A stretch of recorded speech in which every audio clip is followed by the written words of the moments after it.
इसीलिए कहना है अरमान कि प्यार नहीं खेली खल हाथ के लकीर में नहीं तकदीर में जान कि जान गईनी ये हो जान गईनी जान आइएगा कि जान गईनी ये हो जान गईनी जान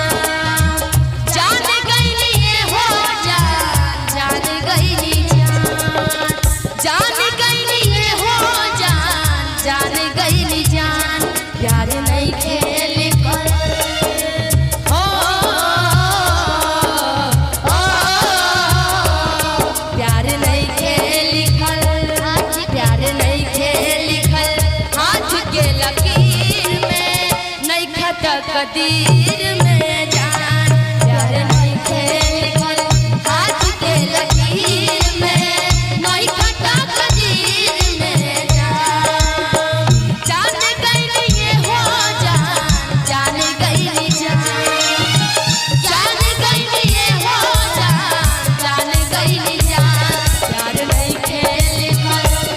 प्यार नहीं खेल हाथ के लकीर में नहीं तकदीर में जान प्यार नहीं लिखल हाथ के लकीर में नहीं तकदीर में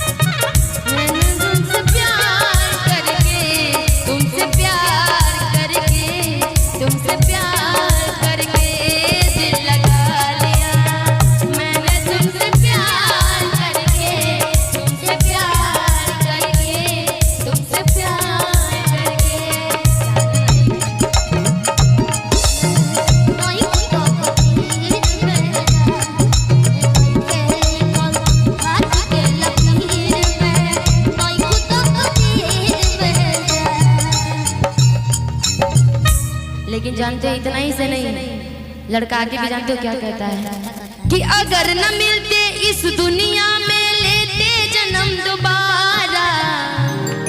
आइएगा नीचे से थोड़ा सा। और कार्यक्रम हम लोग अंतिम पड़ाव पे चलेंगे क्योंकि ऐसे भी 1 बज रहा है। अगर न मिलते इस दुनिया में लेंगे जन्म दोबारा। गाओ कि जन्म जन्म का साथ है हमारा हमारा हमारा हमारा जन्म जन्म का साथ है हमारा हमारा हमारा तुम्हारा। अगर न मिलते इस जीवन में लेंगे जन्म दोबारा। अगर न मिलते इस जीवन में लेंगे जन्म दोबारा। जन्म जन्म का साथ है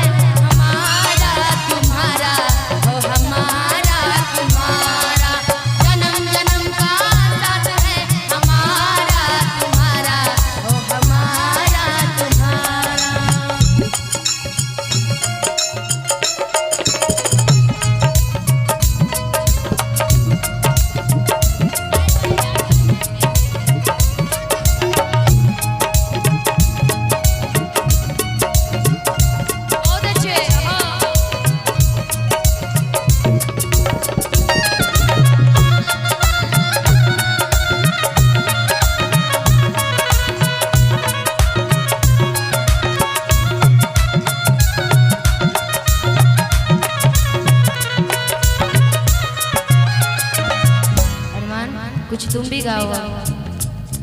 ये आपके लिए सॉन्ग है, ठीक है, ध्यान दीजिएगा थोड़ा।